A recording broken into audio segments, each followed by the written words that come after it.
Hello students, कैसे हो आप सब। आज हम न्यू चैप्टर पढ़ेंगे। This is your chapter number 11, electric charges at rest. तो इस चैप्टर में हम इलेक्ट्रिक चार्जेस रेस्ट पे कैसे प्लेस किए जाते हैं, कैसे होते हैं, उन सब के बारे में डिटेल में स्टडी करेंगे। So let's get into the video without wasting of further due. So, all of us might have had the experience of someone or the other saying, "Oh, not again, what shall we do without electricity? It is again going to be an uncomfortable summer day." तो हमने सुना है कि बहुत सारी जो होती हैं सेंटेंसेस हमने किसी के मुंह से सुनी है, किसी की बातचीत में सुनी है कि लाइट चली गई है, अब हम क्या करेंगे लाइट के बिना।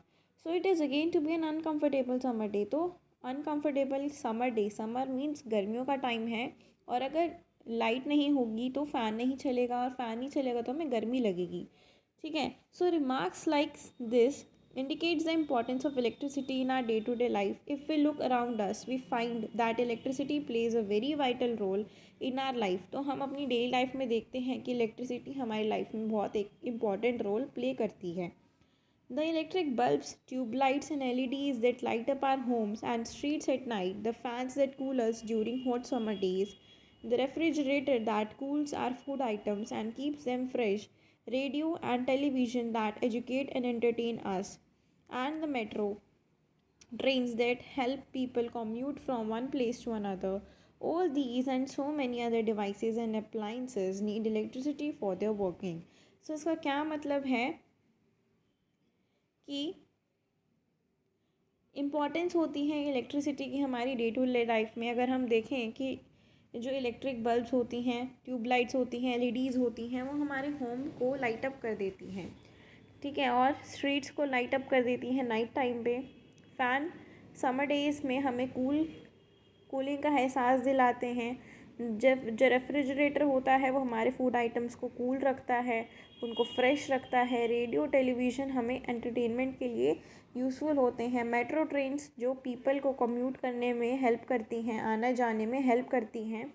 All these and so many other devices जो इलेक्ट्रिसिटी से चलती हैं वर्किंग के लिए. One of the major revolutions of the previous century, the computer also needs UPS, uninterrupted power supply. तो पिछले ज़माने में क्या होता था, प्रीवियस सेंचुरी के टाइम पे कंप्यूटर चलते थे। कंप्यूटर को भी एक यूपीएस की रिक्वायरमेंट होती थी, जिसकी फुल फॉर्म है uninterrupted power supply. So the electric motors and pumps that helps the farmers to water their fields again work on electricity. जो इलेक्ट्रिक मोटर्स पम्प्स होते हैं वो फार्मर्स को हेल्प करते हैं ताकि वो अपनी इरिगेशन कर सकें फील्ड्स के अंदर, उनको वाटर प्रोवाइड कर सकें, again work on electricity. And so do all the factories that are producing clothes, food items, confectionery, stationery, utensils, glass and water and so on for all of us. If we look into the history of discovery and development of electricity, we find that it was in the 16th century that an interesting phenomenon was discovered. इसका क्या मतलब है कि हम अगर देखें discovery में, history की डिस्कवरी में देखें, इलेक्ट्रिसिटी की डेवलपमेंट में देखें, तो हम देखेंगे कि 16th सेंचुरी के अंदर एक इंटरेस्टिंग फिनोमिनन डिस्कवर किया गया. It was found when amber was rubbed against a piece of flannel. It acquired the property of attracting the light objects like dry grass leaves, tiny pieces of paper, or small pith balls. This property was not shown by amber when it was not rubbed against flannel. The rubbed piece of amber was referred to as having got electrified or having acquired an electric charge. The Greek name for amber is electron, and it was this name that was used for coining the term electric. इसका क्या मतलब है? एक interesting phenomenon discover किया कि अंबर जब भी एक पीस ऑफ फ्लैनल को रब करेगा, जो प्रॉपर्टी होगी एक अट्रैक्ट करेगी लाइट ऑब्जेक्ट्स को, जैसे कि dry grass leaves, tiny pieces of paper या फिर स्मॉल पिथ बोल्स को. और ये प्रॉपर्टी अंबर से शो नहीं कही गई क्योंकि जब वो उसको रब नहीं कर रहा था फ्लैनल के against, so the rubbed piece of amber was referred to as having got electrified or having acquired an electric charge. जब वो उसको रब करता है तो हमें उसे पता चलता है कि वो जो है ऑब्जेक्ट उसके अंदर इलेक्ट्रिफिकेशन हुआ है, उसके अंदर कोई चार्ज प्रेजेंट है. So the Greek name for amber is electron and it was this name that was use for coining the term electric. तो उसका इलेक्ट्रिक नेम क्या होगा, ग्रीक नेम क्या है, इलेक्ट्रॉन है, और उसको हम इलेक्ट्रिक से रिप्रेजेंट करेंगे. Following the discovery of this property of amber, a lot of experiments were done to find whether other substances also show this property. A very significant part of such work was done by an English physician and physicist William Gilbert. He discovered that this property was also shown by substances like diamonds, sapphire, opal and rock salt. And there were however some other substances जो ये show नहीं करते इस property को. तो इसके बारे में हम पढ़ेंगे. अब टॉपिक है हमारा uncharge and charge objects. So an object is said to be electrically charge और simply charge if it has acquired the property of attracting light objects. तो इलेक्ट्रिकली चार्ज, सिंपल चार्ज हम किसको बोलेंगे, जब वो एक अट्रैक्ट कर रहा है, किसी उसके अंदर अट्रैक्शन की पावर है. So most of the substances usually do not have this property, तो उसको हम अनचार्ज बोलेंगे. So let us now do some simple activities to see how objects can be charged and what are their special properties when they are charged up. तो हम इसकी properties देखेंगे कि जब कोई ऑब्जेक्ट चार्ज अप होता है तो उसकी क्या स्पेशल प्रॉपर्टीज़ उसके अंदर होती हैं. So first is activity 1. Take a dry plastic comb and rub it vigorously through dry hair. उसको अपने ड्राई हेयर के साथ रब करना है. फिर उस कोम को टाइनी बिट्स ऑफ पेपर के पास लेके आना है. फिर आप देखोगे कि जो टाइनी बिट्स ऑफ पेपर थे वो उसके ड्राई कॉम के साथ अट्रैक्ट हो रहे हैं. And this shows that dry plastic com electrified हो गया है जब हम उसको रब कर रहे हैं. सेकेंड एक्टिविटी में क्या है, आपको एक ड्राई मेटल कॉम लेना है and bring it near tiny bits of paper after vigorously rubbing it through dry hair. Do the paper bits fly off towards this comb? We find that they do not do so. This shows that dry metal comb does not get charged up even after vigorous rubbing. तो हमें पता चला कि जो metal com है उसको हम vigorous rubbing करने के बाद भी चार्ज नहीं कर सकते. So the results of a similar activity for some other objects are summarised in the table below. तो इस एक्टिविटी के कुछ रिजल्ट्स हैं फॉर सम अदर ऑब्जेक्ट्स, उसके हमारे पास समरी है. So first is material, metallic, non metallic and electrical property. Plastic com non metallic है, उसको रब करके हम चार्ज कर सकते हैं. मेटल कॉम में मेटेलिक है, उसको चार्ज अप नहीं कर सकते. ड्रिंकिंग प्लास्टिक स्ट्रो नॉन मेटेलिक है, उसको चार्ज कर सकते हैं. Ebonite rod non metallic, same. Glass rod non metallic, हो जाता है चार्ज. मेटल पेन मेटेलिक होता है जिसको हम चार्ज नहीं कर सकते. नेक्स्ट टॉपिक है हमारा कंडक्टर्स एंड इंसुलेटर्स. ये हम प्रीवियस क्लासेस में भी ऑलरेडी डिस्कस कर चुके हैं. कंडक्टर्स वो होते हैं जिसके अंदर करंट पास होता है, इंसुलेटर्स पास नहीं करने देते. From the results of the activity 2 we find that metallic objects do not normally get charge up on rubbing. तो हमें पता चला कि एक्टिविटी 2 से जो मेटेलिक ऑब्जेक्ट्स हैं वो नॉर्मली चार्ज अप नहीं होते रब से. ठीक है, नॉन मेटेलिक ऑब्जेक्ट्स जो होते हैं उसको हम नॉर्मली चार्ज अप कर सकते हैं रबिंग से. So we can therefore think of 2 different types of materials in nature that gets charge up on rubbing और जो चार्ज अप नहीं होते रबिंग के. So metallic materials that normally do not get charged up on rubbing because they allow an electric charge to flow through them with ease are known as conductors. मतलब जो metallic materials हैं जो normally charge up नहीं होते क्योंकि उसके अंदर एक इलेक्ट्रिक चार्ज है जो उनको ईजिली फ्लो करने नहीं देता. ठीक है, तो उसको हम क्या बोलेंगे, कंडक्टर्स बोलेंगे. और जो नॉन मेटेलिक मटेरियल्स हैं वो नॉर्मली चार्ज हो जाते हैं क्योंकि वो अलाउ नहीं करते हैं इलेक्ट्रिक चार्ज को फ्लो करने के लिए. So these are termed as insulators. Both conductors और इंसुलेटर्स एक वाइड वेराइटी है प्रैक्टिकल एप्लीकेशंस की हमारी डे टू डे लाइफ के अंदर. Next is, do you know metals are also known to let heat flow through them with ease. जो metals होते हैं उसके अंदर एक प्रॉपर्टी होती है कि वो हीट फ्लो कर सकते हैं.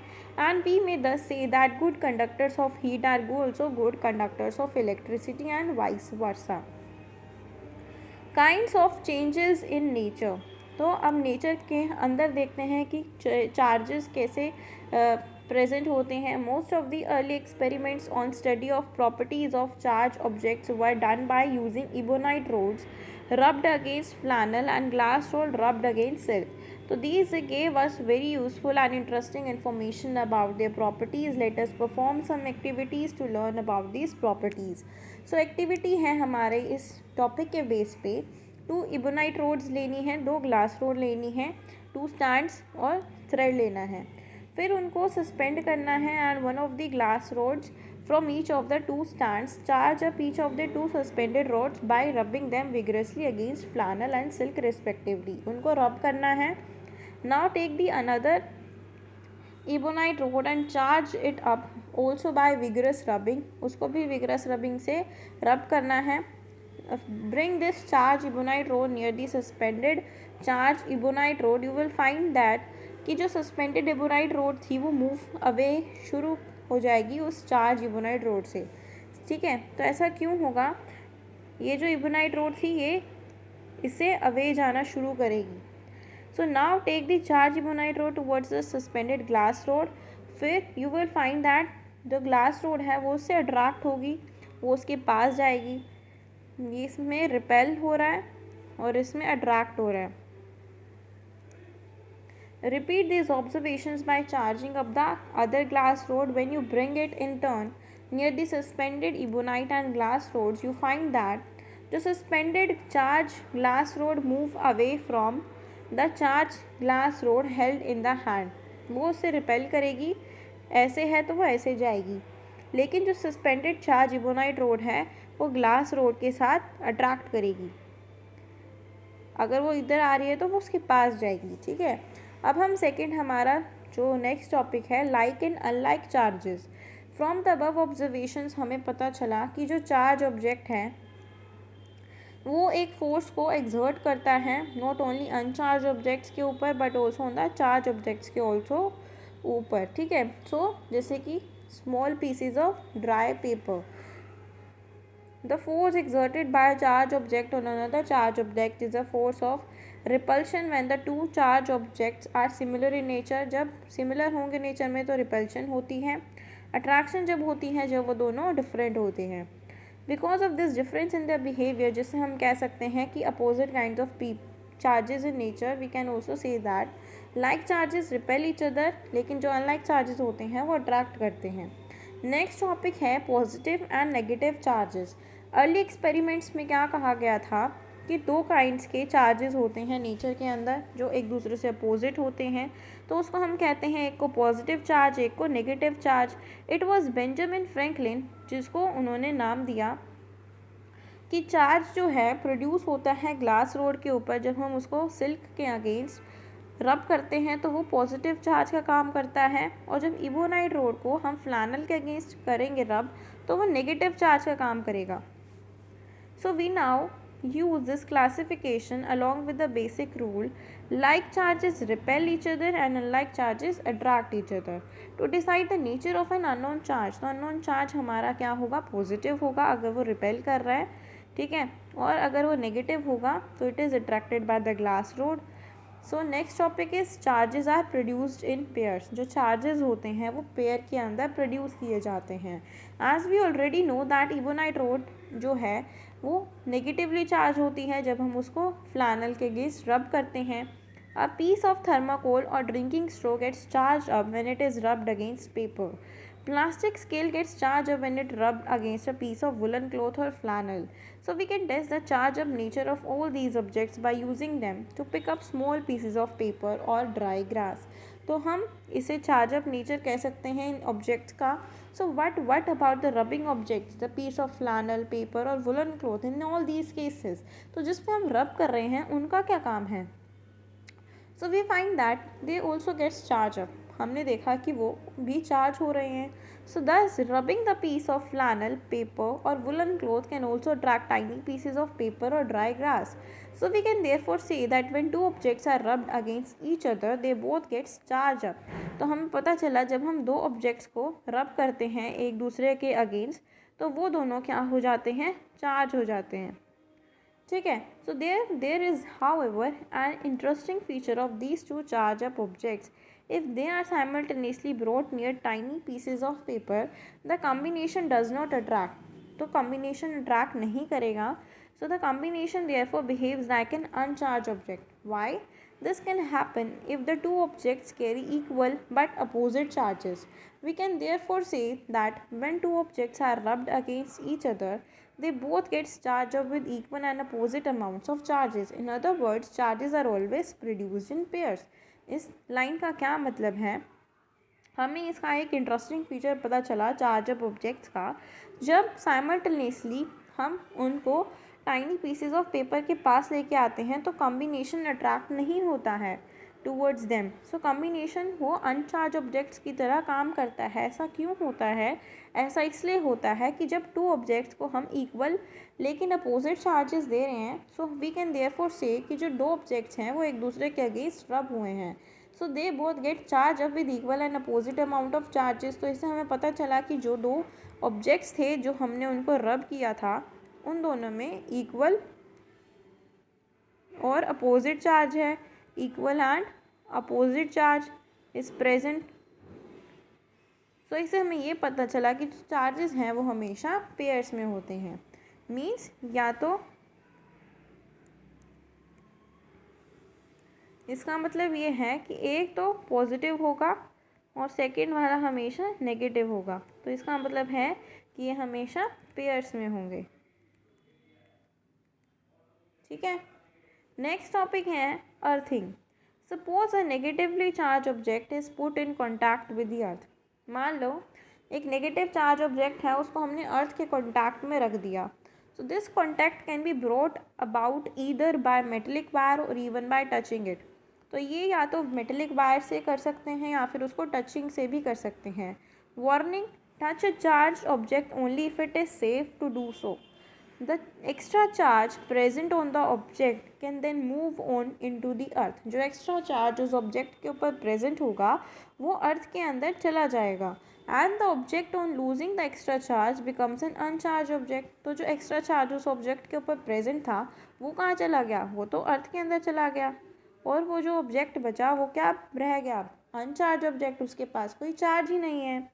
So we thus observe that putting a charged object in contact with the earth causes it to lose its charge. इससे हमें ये पता चला कि हम जब चार्ज ऑब्जेक्ट को अर्थ के कांटेक्ट में रखते हैं तो वो अपना चार्ज लूज़ कर देता है और इस प्रोसेस को हम अर्थिंग बोलते हैं. Earthing, putting in contact with the earth, thus causes a charge object to lose its charge. This fact has many useful practical applications in our daily life.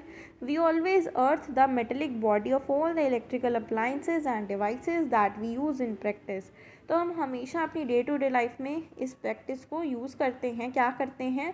Metallic body जो होती है electrical appliances की, devices की, उसको हमेशा अर्थ करके रखते हैं. And this helps to keep their bodies uncharge and saves us from possible electric shocks. जिसकी वजह से जो हमारी बॉडीज़ होती हैं, इलेक्ट्रिकल अप्लाइंसेस डिवाइसेस होते हैं, वो हमें इलेक्ट्रिक शॉक से सेफ़ रखते हैं, बचा के रखते हैं. ठीक है. ये वाला टॉपिक जो है मेथड्स ऑफ चार्जिंग अप, ये हम नेक्स्ट पार्ट में कवर करेंगे. उसमें स्टडी करेंगे अच्छे से. इस चैप्टर को नेक्स्ट पार्ट में कवर कर देंगे. So till then, stay tuned for the next video, and if you like my video, please do like, share and subscribe to my channel for more such videos. Thank you.